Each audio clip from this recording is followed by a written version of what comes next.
Good morning, listeners. This is PWGC's Environmental Echo podcast, and I'm your host, Paul Boyce, CEO and President of PWGC. Today we've got, as always, but today is something that's really interesting. We've got the topic is going to be a soil wash plant, which I'm sure a lot of you guys may not even know what that is or have had the opportunity to find out, but we're going to educate you on it. So it's going to be a very, very interesting, exciting topic.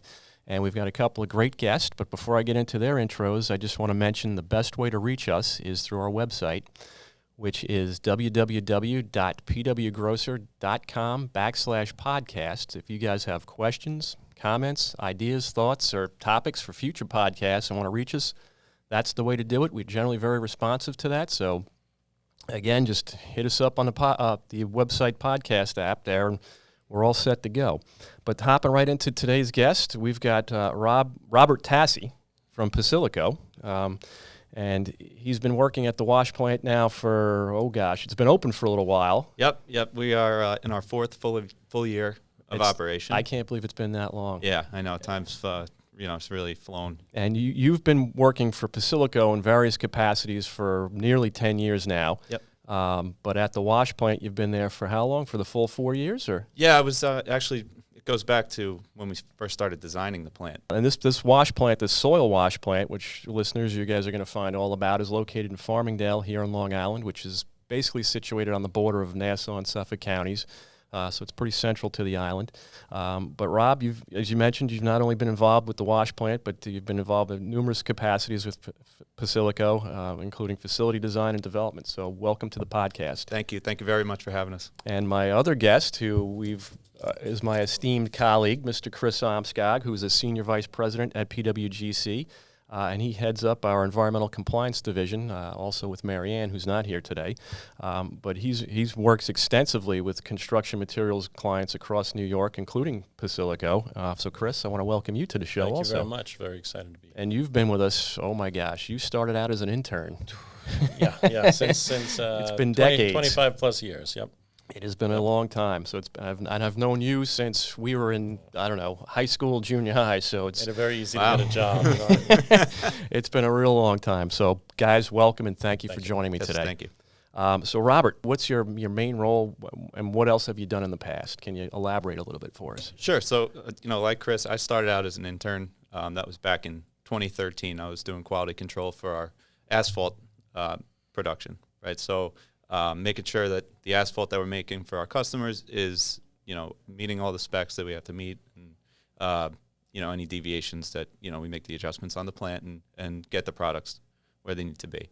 I started doing that. I spent some time in New York City doing deep foundations, drilling, estimating for private development jobs. That's for our New York City division. And then I moved out to Long Island after I graduated. I went to Manhattan College, graduated in 2014. And started with engineering services. So at the time, it was a new division within the company, right out of our Farmingdale office. And basically what we focused on was the development and management of our facilities and assets. So now that we've got a little bit of your background, about the company's background, what's a wash plant? So soil washing is not a new technology, right? So what soil washing is what we're really doing is we're screening material, and we're separating and sorting out different particle sizes. We're using water to help us. That's where the washing part comes in. So dry screening and as well as wet screening, these technologies have been around forever. It's the application that is a little bit unique in our situation. You go to any of the sand pits or a gravel pit, every one of them is going to have a wash plant to help separate that raw material out into the sellable products that they're trying to move. What we decided to do was take soil washing from more of an environmental standpoint and apply it to recyclable materials that were, at the time, going for disposal in landfill. So you've got soil. What are the components of soil? You've got gravel, sand, and silt and clay. So the washing process, all we're really doing at a very highly precise level is separating out those components. So the sands and the gravels, those are just inert materials that have a value in the construction industry. The silts and clays, that's the organic fraction of the material. So that's where you're going to get your contamination. Any the silts and the clays are hard to reuse beneficially as is, but they only make up a small fraction of the overall, the overall volume of the material. So what we see here in our region is approximately 15% is clay and silt. The remaining 85% of the material is gravel and sand.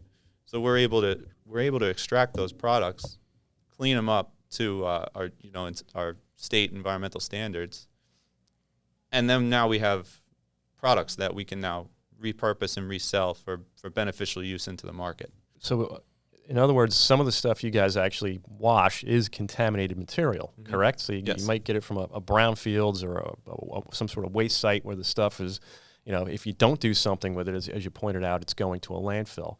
Is that the only type of product you guys work with, or do you work with like virgin clean stuff and separate that out too? We do. It's not as competitive of a waste stream to go after for us, because our operation, we do have operational costs, so we do need to cover those with revenues, and it's all about the price of something is determined by what someone's willing to pay for it, right? So if you've got 15 different people all saying, yes, I can take that clean, non-contaminated, screened, sellable, reusable material, then it gets a lot harder to compete. It sounds like you guys use a lot of water, and I got to imagine you're not just once through with this water. You're recycling it, you're reusing it. Yes. So like 1 cubic yard or 1 ton of soil when it comes in, how many gallons does it take to process it? Do you guys have a ratio? There's a rough ratio. It's if for every, let's see, the rates are, I process about 300 tons an hour through the plant of dry soil, right? And that gets treated with about 6,000 gallons a minute of treated water. Wow. But again, it's recycled water. It's a closed loop system. Exactly. It's a closed loop. It's actually net add because you do have some moisture loss. It's an outdoor operation. Sure. Summertime it's hot. We're getting evaporation. You get residual moisture in the product. So it's a net add system. So what are we doing? We have a connection to the local city water.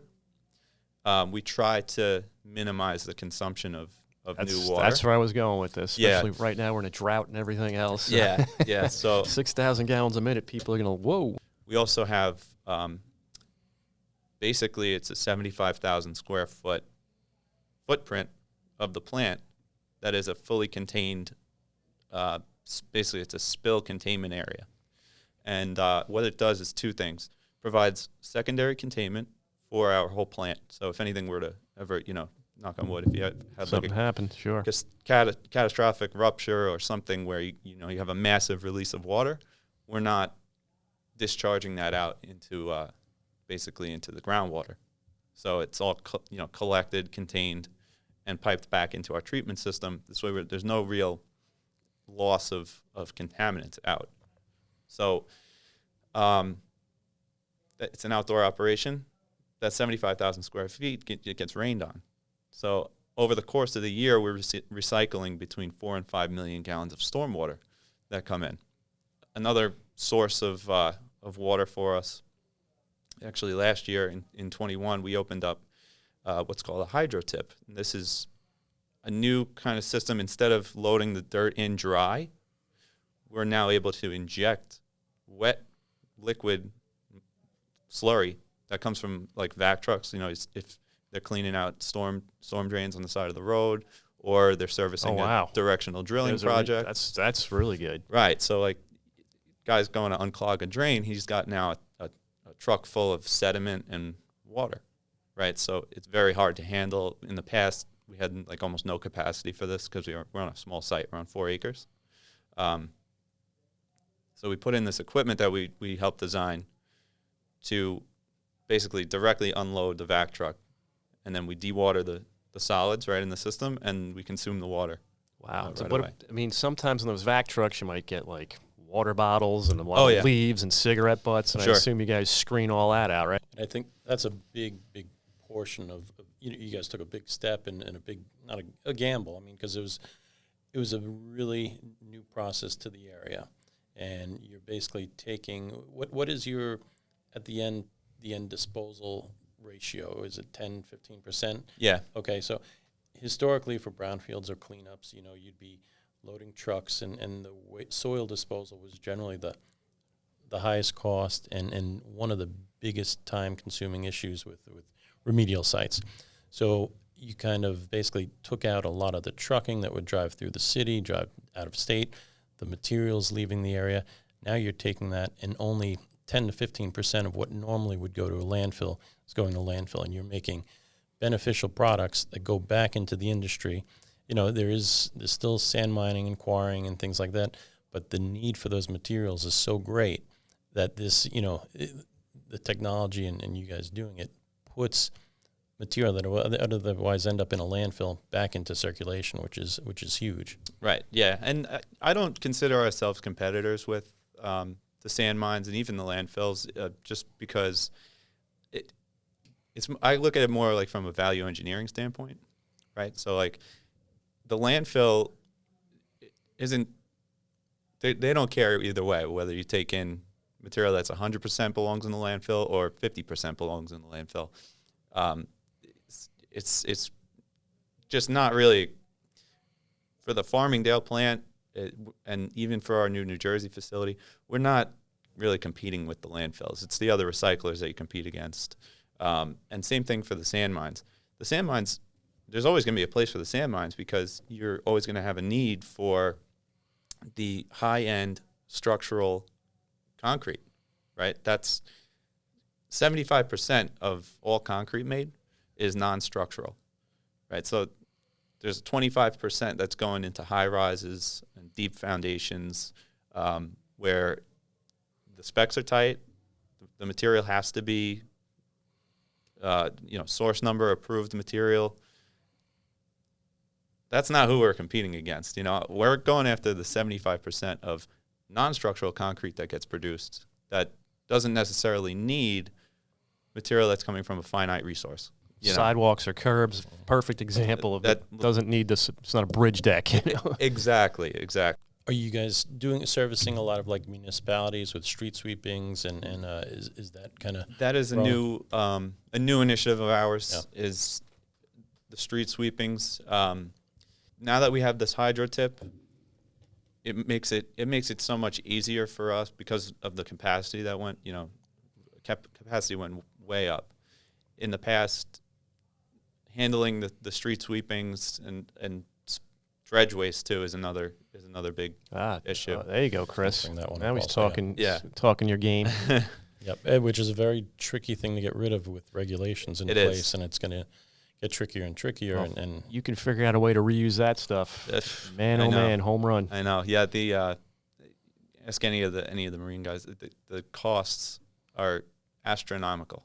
We know we're heavily involved. Yeah. Sure. Maybe our listeners don't know. But yeah, absolutely. Yeah. So there's always, as disposal costs go up and as supply of new material, as those costs go up, there's a lot more room for innovation and new processes that maybe in the past weren't as financially feasible.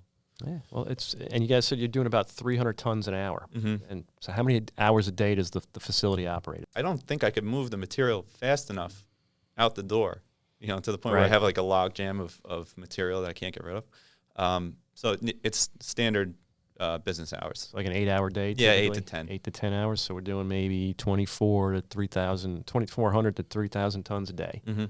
That's still a good chunk of material. Oh, yeah. Yeah, no, it's significant. It's significant. And it really benefits the jobs that are on small footprints, so they can't stockpile material, and the jobs that are under a time crunch, and they got to get rid of it either way. And you guys, if the plant's been around for 4 years, has it been processing at that rate for 4 years, or did it ramp up? And did you guys see a slowdown during the pandemic or anything? We've ramped up gradually. The throughput of the plant is always going to depend on the material you're putting into it. So it really just depends on what's out in the market. We talked about the byproducts or the waste products, right? So, excuse me. Is there like a limit to like the level of contamination you got? I know you can't take like oil-soaked soil or something crazy like that, but what's the cutoff? How do you guys decide, yes, we can process this, or no, that's too much for our facility? What's the limits here? So the limit per our permit is we can take anything up to non-hazardous material. Right. So as long as it's not hazardous, we are allowed to take it in. Do we want to deal with all of it is a totally different question. And the answer is no. We don't have, we're not just accepting anything from anywhere. To me, one of the most important factors is the geotech, right? Your sieve analysis.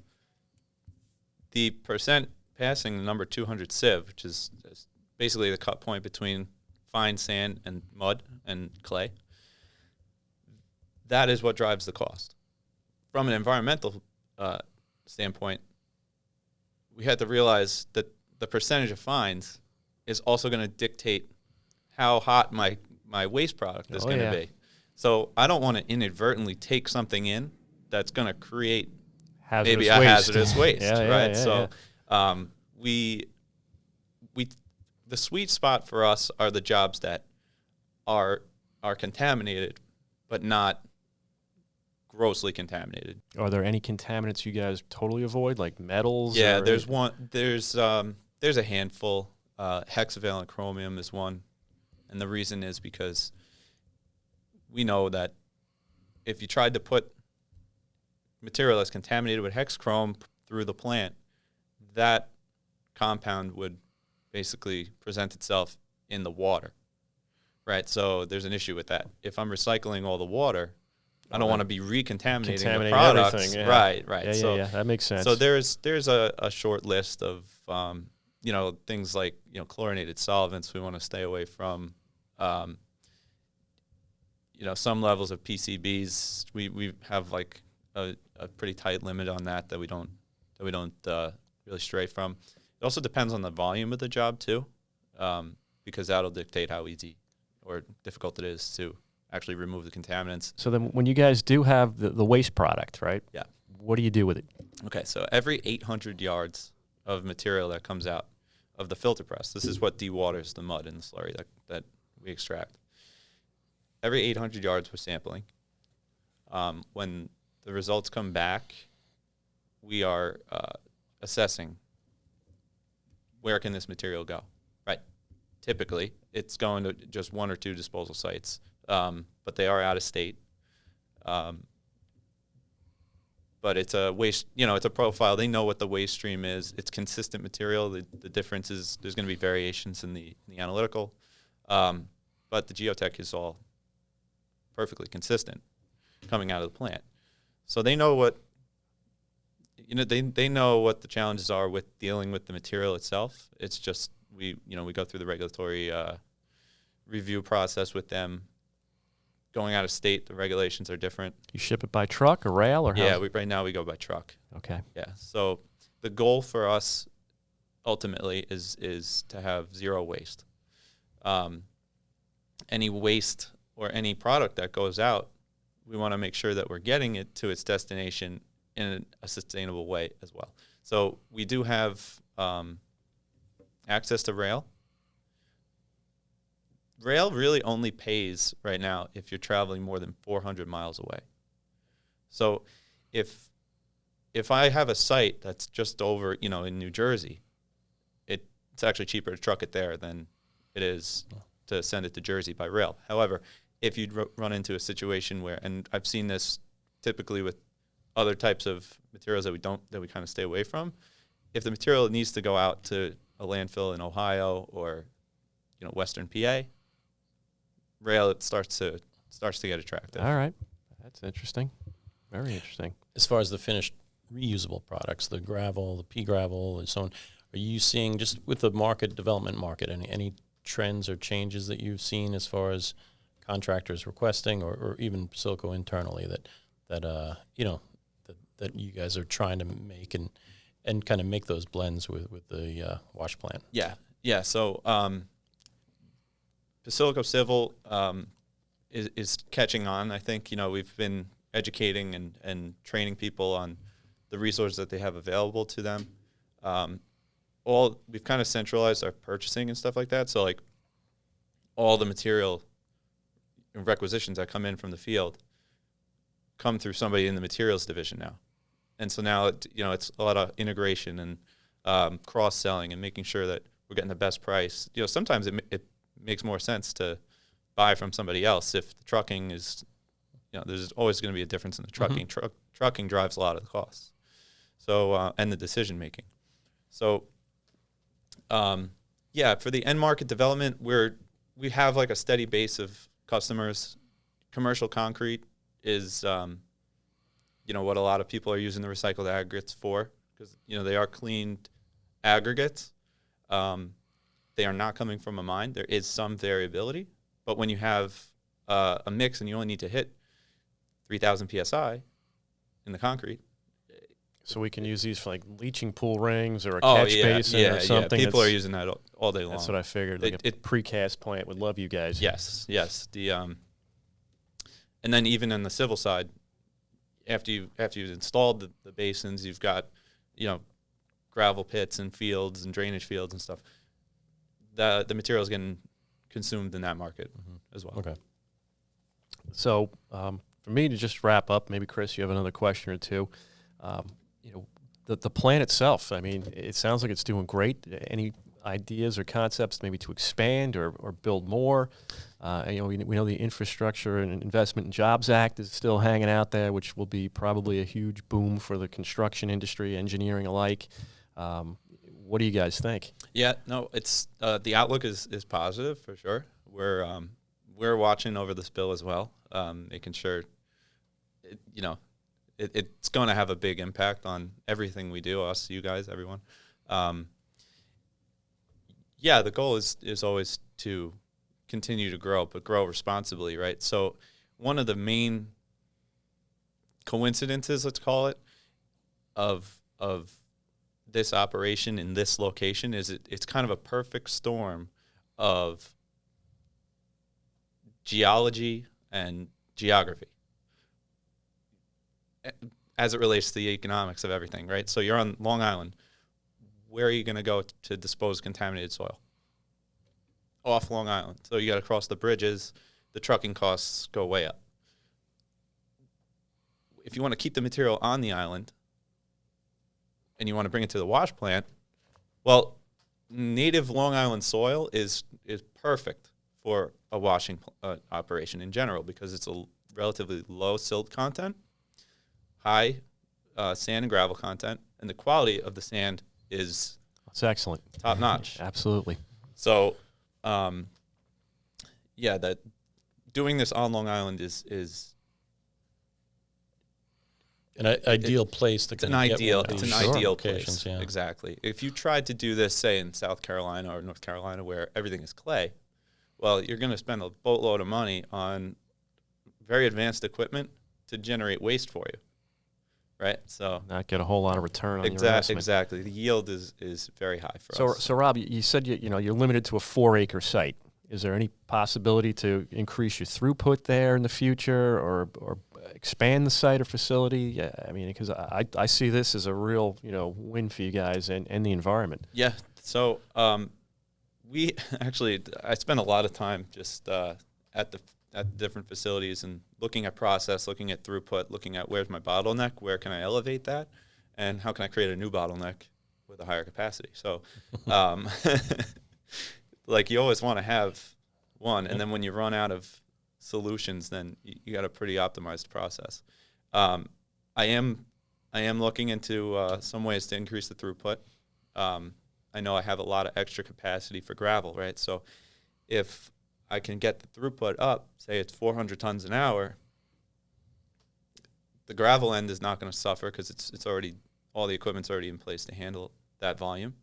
Right now my choke point is on my sand production, so I'm looking at some ways to maybe add a piece of equipment or modify some things we have just to elevate and keep improving. Wow. Well, Kris, I got one last question, and it really has to do with, this is a mechanical process, right? You got to have breakdowns and Do you have redundancy built into this? I mean, how do you keep going if it's like a key piece of equipment needs to be serviced or replaced or repaired? What do you do? Yep. So over the years, we've built redundancy in. Okay. So when we first started the plant, because you can go around to all these different facilities that are out there. We traveled around. We saw some plants that were in action, but you don't really experience what those people experience on a daily basis, right? So you can go and you can take a tour and see, but what you really want to see is what happens when it hits the fan. And we've learned, not the hard way, but we've learned just through experience that when something goes down, when we first started the plant, it had zero redundancy. So if anything went down, if a sensor went bad, there's 500 sensors on the plant. If any of the conveyor belts had any issues, if the pump wasn't working right, the list goes on and on of things that could put you down. But just by paying attention to detail kind of and picking the process apart, we're able to find ways to modify some things. And basically the plant that we have now is very different from the one that you guys started with 4 years ago, huh? Yeah, in a good way. Sure. It's all running just temporary solutions to immediate problems. Sometimes become permanent solutions, and you eliminate the problems, right? So certain things you need to plan for. Well, what prompted this question is you mentioned the show Gold Rush, and half that show was those guys dealing with issues like that. Exactly. So those I love the show. My wife hates it. Yeah, So. Same here. Yeah, no, they're extremely creative. If you got to stop focusing on, what is this issue that's holding me up right now, and focus more on the big picture. Like, how do I produce? And what am I producing, and what quality am I producing? How fast am I producing? Some of the redundancy we built in, like we have a certain bypass system where if one piece of equipment goes down, we can run the plant in this bypass mode. However, you run it at a slower tonnage, right? So while you're still kind of producing, just at a lower rate, it's buying you time to, get the parts that you need and get the service and get the solution that you need. Really cool. A lot of moving parts. Yeah. Chris, you want anything before we wrap up? Just about the regulatory agencies involved. Obviously, I heard DEC was very behind this and for rightfully so. What do you see as far as either regulations coming down the pike or the relationship with regulators and trying to – one thing that I see is, I'd like to work more with DEC to try and figure out solutions for things like dredge spoils, for more beneficial reuse options. And, sometimes for certain reasons they're a little rigid. And what do you see as far as regulations, as far as affecting your industry and what you're putting through? I think it's beneficial, for the most part, the regulations going through. But things like emerging contaminants and different low levels of acceptable soil contamination. What do you think? How do you think the regulations and your relationship with the regulators, is going to affect business and going forward? Yeah. So one thing that we always applaud the DEC about, as you guys know, they've been revising the Part 360 regulations for a number of years now. One of the things that I love about the efforts they're making is how they open it up for public comment. And, we've got one of our senior engineers who's, he spearheads our correspondence with the DEC as it relates to the updated regulations. So, number one, the fact that they're updating them, when was the last time that it was updated? 1991? Yeah, and they've gone through, yeah. Right, so they recognize that we have regulations that are a little antiquated. They need updating. You guys remember the whole Operation Pay Dirt, and that kind of sparked a lot of change within the industry. So I think it's good to get with the times.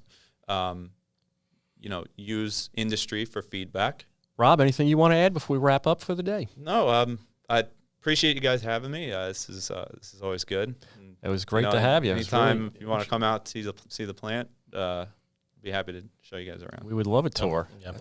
We'll take you up on that. That's great. You've always been very good with I've seen it showing the industry, engineers, consultants, politicians, and trying to educate. And that I think that is, huge in your favor, just because educating the people how this happens, how it works, and the benefits, just, help make the regulators kind of understand this and understand the importance too. So I applaud you guys for that. Thank you.